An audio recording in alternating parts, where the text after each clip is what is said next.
È la 17ª vendemmia solidale del Raboso, una delle ultime uve ad essere raccolta nel Trevisano, ma credo anche in Italia. Siamo al 30 di ottobre, generalmente veniva vendemmiata anche dopo i morti, quindi a novembre.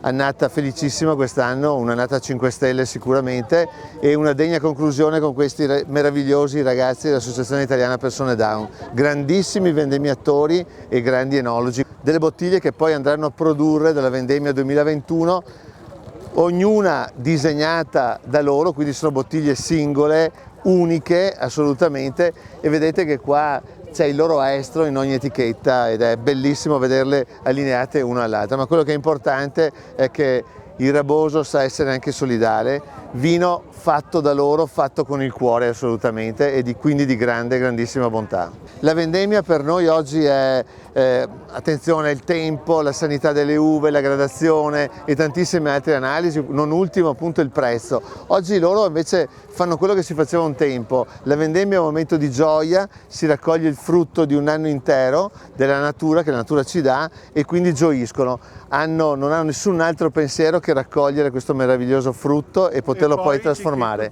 Quindi un grandissimo vino, capite qua la genuinità che hanno questi ragazzi, a loro non interessa sicuramente la qualità finale del prodotto, i descrittori che noi sommelier o enologi, io faccio parte della categoria degli enologi, abbiamo 3000 descrittori per descriverlo. Uno di loro, che oggi non c'è, gli ho detto: ma descrivimi il Raboso, dammi i descrittori, no? La viola piuttosto che il tostato quando viene messo in legno.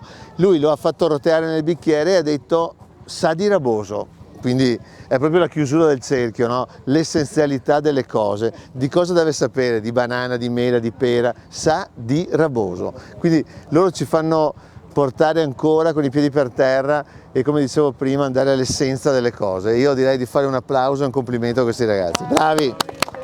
Bravi, bravi, bravi.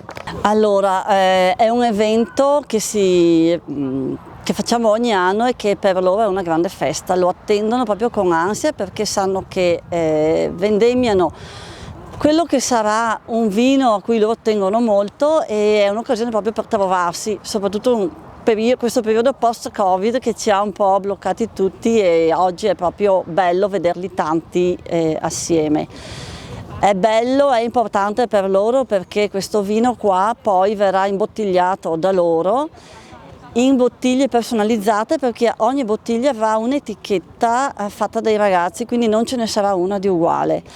E grazie alla famiglia Cecchetto che ci dona questo vino, noi potremo poi darlo a chi lo richiede in cambio di una donazione. Questo è importante per la sopravvivenza dell'associazione e per tutte le attività che noi portiamo avanti con i ragazzi.